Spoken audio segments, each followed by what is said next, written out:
Good evening and welcome to the Channel Studios here in London with your international news around the world in 5. The United Nations has urged Myanmar's military to halt repression and release hundreds of people detained since the coup. End the violence, respect human rights and the will of the people. The United States and the European Union have also warned they would take firm action against Myanmar's generals if they continued to crack down on people calling for the restoration of the country's elected government. Thousands of protesters have gathered in towns and cities despite the message from the junta that confrontation would cost more lives. Businesses have been shut in a general strike across Myanmar as the civil disobedience movement continues. Boeing has recommended to ground dozens of its 777 aircraft around the world after one of the jets suffered an engine failure. The US plane manufacturer has advised to temporarily suspend from the service the 777s that use a Pratt & Whitney 4000 engine.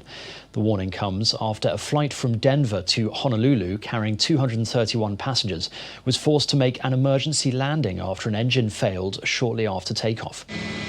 Debris from the jet was found scattered over a nearby residential area after it returned to Denver Airport. The US Federal Aviation Administration has issued a directive to inspect all the planes similar to the one involved in the incident.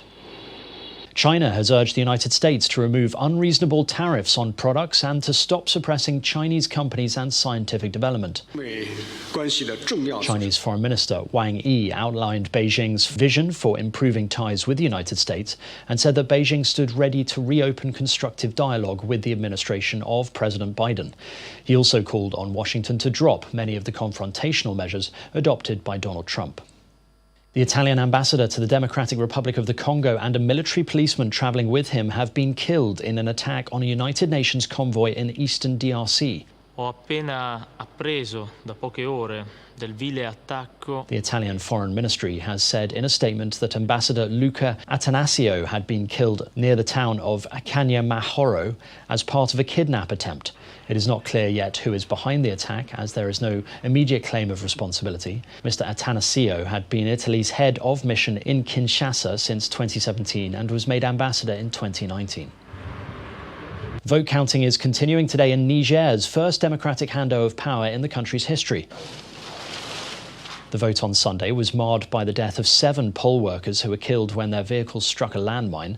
The governing party's Mohamed Bazoum, a former foreign and interior minister, secured 40% of the vote in the first round.